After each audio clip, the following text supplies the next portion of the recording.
1. So this story requires some backstory. I work at a hospital. To be precise, I work in the logistical part of it. Nothing fancy or as important as the work nurses and doctors do, but I am responsible for some important parts that keep everything running.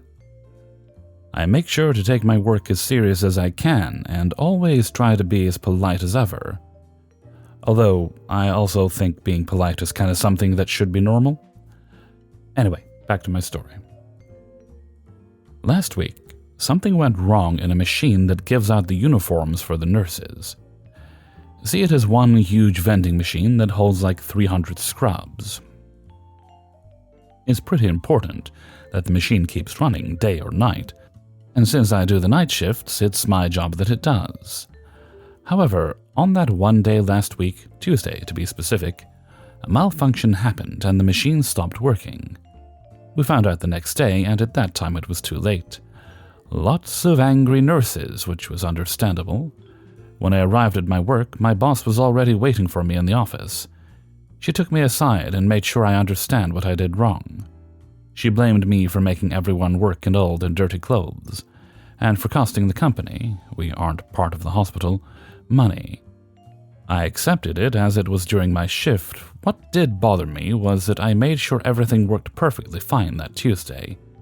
I always make sure to check it at least 3 times before I leave, but apparently not this time. Fast forward to this week's Tuesday, something interesting happened. The company I worked for looked into the machine and the program it runs on. Turns out that it wasn't actually my fault at all. An update didn't work out as it was supposed to be, and it wasn't patched in time. My boss told all this to me with a big smile without making any effort to apologize. So after she left, I made sure to take my revenge. I kept it small so she wouldn't really notice. My revenge. On the first day, Tuesday, I diluted the Coke she always drinks. I poured out some Coke and added water to it, mixed it together and left the cap off until my shift was over.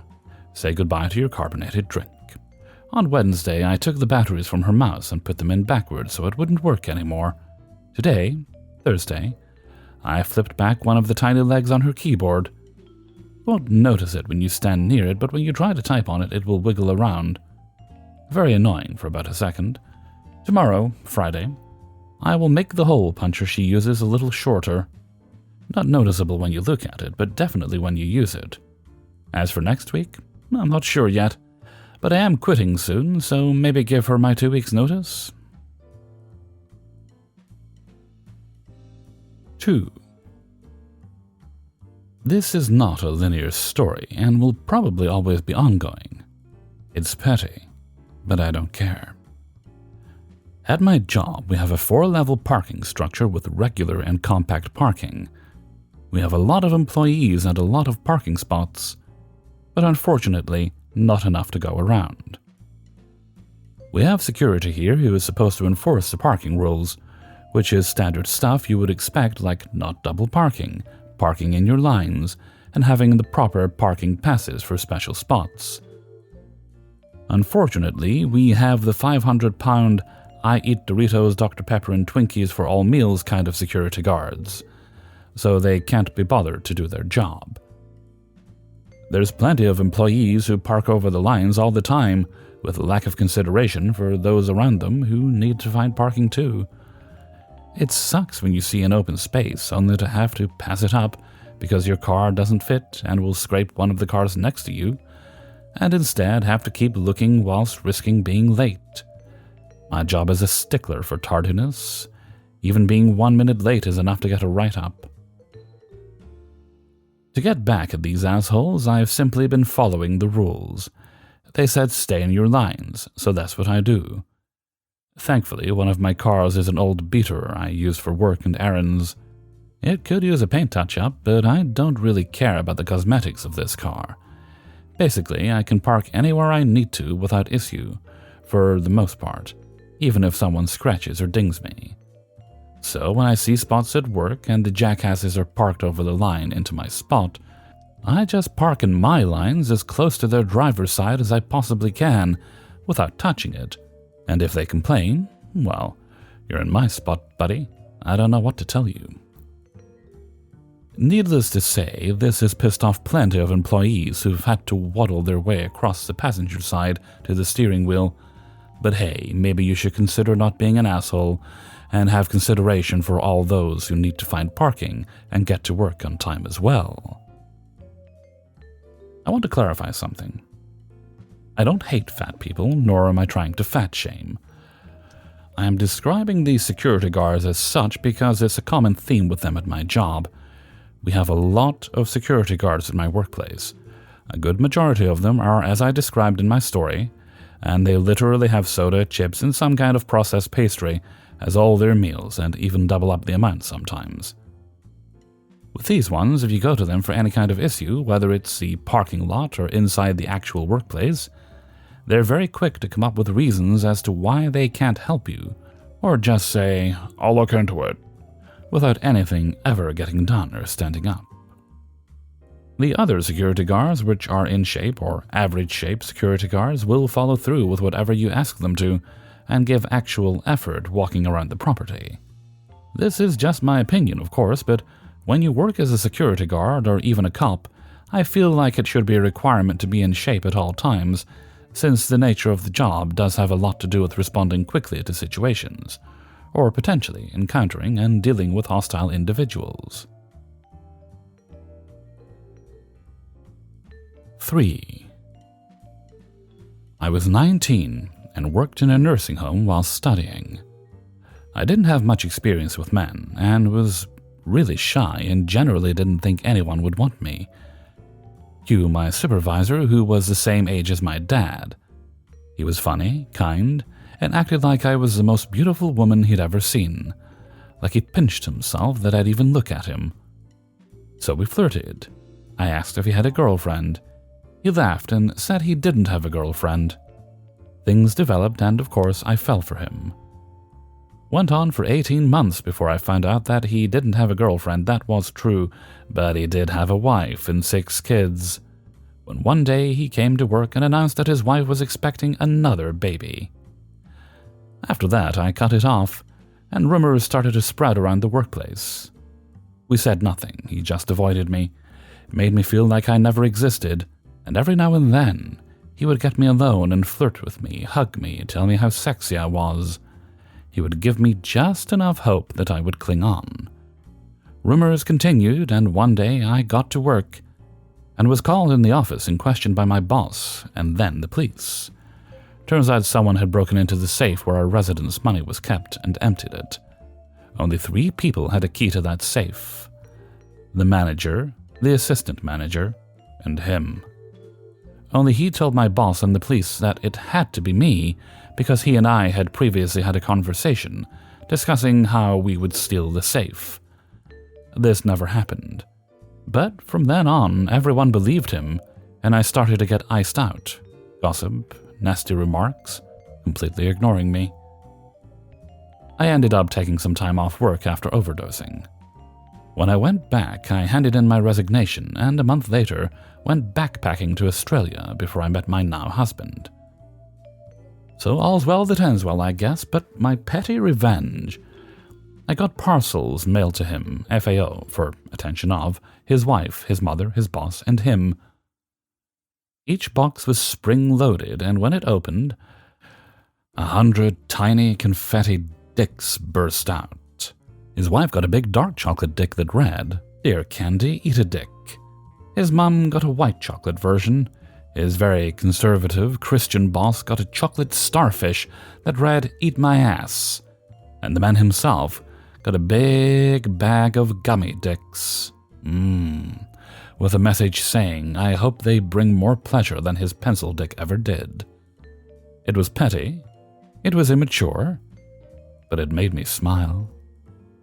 Now, before anyone says anything, I do not think I was right or justified in sending things to his mom and wife.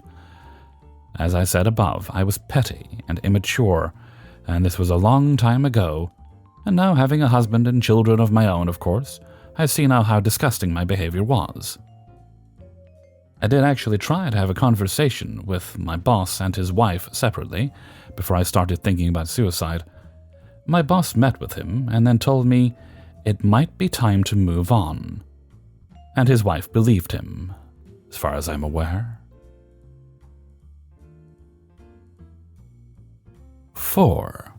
This happened at a restaurant a few years ago. We'll just call it a Bracker Carol. So on a busy Sunday afternoon, the church crowd was slowly winding down, and we were nearing our dinner rush. This particular restaurant, you can order breakfast all day. At around 3 p.m., 2 ladies were seated in my section, and I greeted them promptly. Both ordered drinks, their food as well at the same time. Guest 1 ordered Mama's pancake breakfast with scrambled eggs and cheese with extra crispy bacon. Guest 2 ordered the Grandma's sampler with scrambled eggs and cheese and extra crispy sausage, bacon, and ham. I put their order in exactly as they ordered and told the cooks how they said they wanted to see no pink anywhere. Cooks make the food. I expedite and bring out their meal. Everything looks the way they ordered it. Charcoal bacon, sausage and ham. I set the food down and they immediately start running me.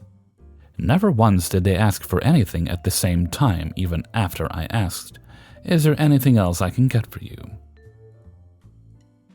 Every time I brought back something like hot sauce, ketchup, or napkins, they always needed something else. After 5 minutes of back and forth, they said everything was fine, and I went and did other duties. They hadn't touched their food until I had everything for them they had me run around for. A few minutes later, my manager on duty comes to me and asks me about table 231. He says they are complaining their eggs are cold and their food is burned. I explained they said everything looked fine, and their eggs wouldn't have been cold if they had asked me for extra napkins, hot sauce, ketchup, and extra butter and jelly on 1 trip instead of 6. He goes back and forth with them, and they are adamant they are not paying for the eggs or bacon, and are only paying for the pancakes. Cue malicious compliance. The Grandma's sampler comes with 2 pancakes, a sampler of meats, eggs, and a side of your choice for $9.99. 2 a la carte pancakes are $7.99, so $2 off. For all of you math geniuses out there, Mama's pancake breakfast comes with 3 pancakes, eggs, and your choice of meat for $7.99. 3 a la carte pancakes are $9.99, which is obviously $2 more than the breakfast. The manager on duty hands the receipts to each lady and both of them stop before he can walk away. Guest 2 is bitching she is paying $2 less than what her breakfast would have cost, and she felt that wasn't a good enough discount. Guest 1 is bitching because her meal is now more than it was before. The only thing my boss kept saying to both of them was, "You asked to only pay for the pancakes, and that is what I charged you for." And then he walked away. They paid up front, bitching the entire time at the cash register, making a scene, threatened to call corporate, and said they will be returning to speak to someone higher than my manager on duty. The manager and I went in the back and kept laughing. You don't get many wins in the service industry, but this one will always be a memorable one. 5. So I work at a fairly popular coffee chain in Canada. We get a lot of very demanding customers, from the ones who are surprised when a third of their cup is filled with chilled cream and their coffee or tea is not really that hot, to elongated, But of course, we treat our guests with the utmost respect and do our best to give them what they want.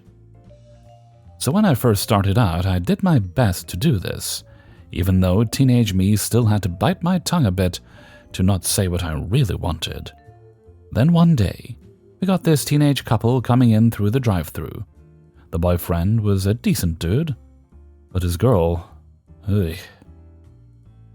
Yeah, let's just say she was the type that always scoffs. Like I'm the best and hot and so much better than everyone else, in that white girl extra foam to my frappe voice. So the dude started to order since he is the driver, and just should be common sense that the one closer to the speaker should do the ordering.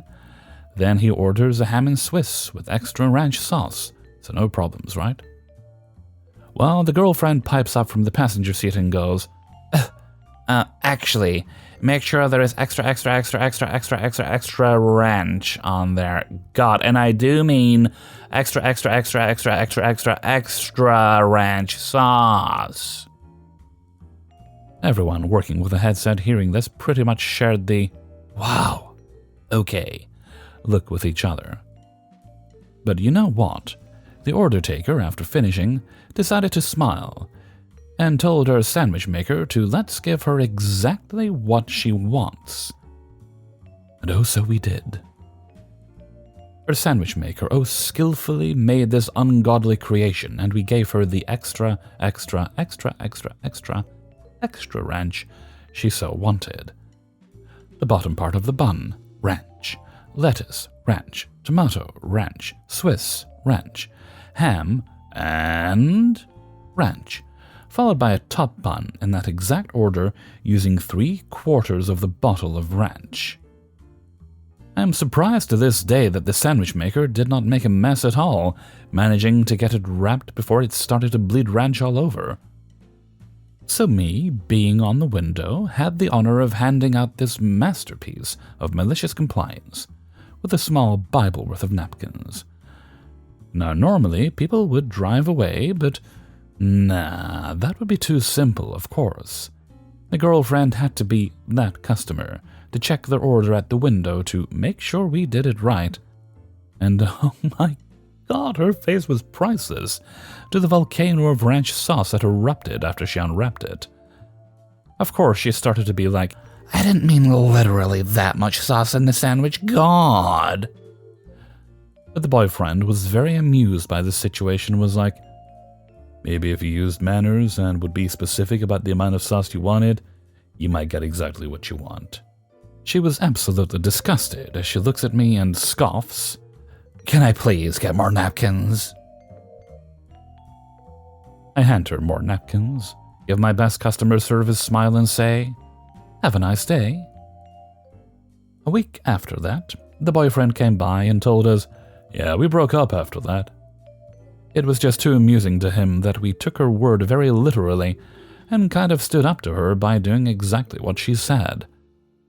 So not only did we maliciously comply, but we also got someone to nope out of a relationship that was not that good to begin with. Hey everybody, Hellfreezer here, and thank you very much for listening to Revenge is Ice Cream, episode 147. And thank you very much to everybody who allowed me to use their stories in this video. If you enjoyed the video, then I'd appreciate it if you treated yourself right. Have a cup of tea and a sandwich. Make sure you take some time for yourself today. We can do the likes and the subscribes and the notification bells another time. Okay, we are on Monday as of when this video went out originally. It's the 13th. I don't think we have any birthday shout-outs today that I am aware. No, I don't think we do. Okay, so that kind of moves us right along to Hellfreezer's question of the day. And it's a very exciting one today. Well, they're all exciting, aren't they?